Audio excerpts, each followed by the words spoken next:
Hello friends, welcome to my YouTube channel free unique classes. So friends, आज की इस video में हम देखेंगे पिट्स इंडिया एक्ट के बाद जो एक्ट आया या पिट्स इंडिया एक्ट के बाद जो सुधार करने के बाद एक्ट आया उसको हमने कहा चार्टर अधिनियम।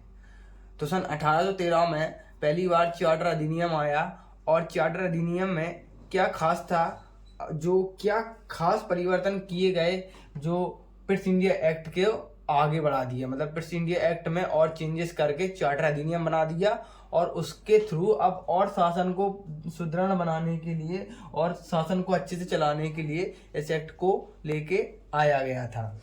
तो 1813 में यह एक्ट आया भारत में ब्रिटिश सरकार के द्वारा।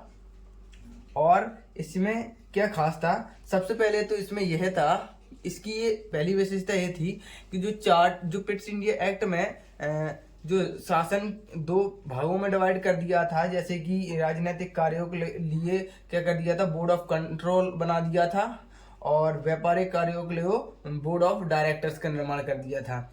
तो अब चार्टर अधिनियम में सन 1813 के चार्टर अधिनियम में यह किया गया कि जो कंपनी के पास जो राइट्स थे व्यापार करने के, एक अधिकार था कि वह केवल ईस्ट इंडिया कंपनी ही केवल भारत के साथ व्यापार करेगी। इस अधिकार को समाप्त कर दिया गया। लेकिन इसके साथ साथ ये अधिकार जो मेन था कि भारत के साथ केवल ईस्ट इंडिया कंपनी व्यापार करेगी, इसको पूर्णतः समाप्त कर दिया गया। अब ब्रिटिश देश से कोई भी कंपनी भारत के साथ व्यापार कर सकती थी।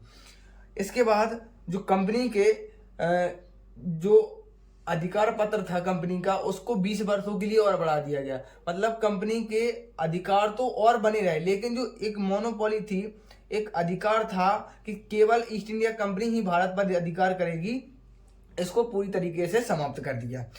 और अब लेकिन कुछ एक दो अधिकार उसके पास बचे रहे ईस्ट इंडिया कंपनी के पास, जैसे कि चाय के बागान मतलब चाय का व्यापार ईस्ट इंडिया ही कंपनी करेगी तथा चीन देश के साथ व्यापार, और इस तरीके से एक अधिकार उनके लिए संरक्षित रहा। कंपनी ने क्या किया था, चाय के बागानों में अपना इन्वेस्ट किया था, तो उनका जो जब वो प्रॉफिट में कन्वर्ट कर लेंगे तब उनके इस अधिकार को भी समाप्त कर दिया जाएगा। तो इस एक्ट के आते ही भारत देश में ईसाई जो धर्म थे, ईसाई जो क्रिश्चियन धर्म था, उनके जो पादरी हैं वो इस देश में आने लगे और ईसाई धर्म का प्रचार प्रसार करने लगे।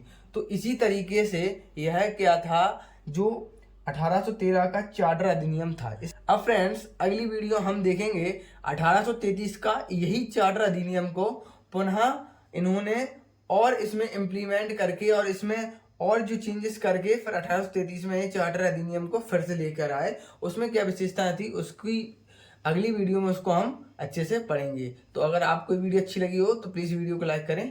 Thank you for watching.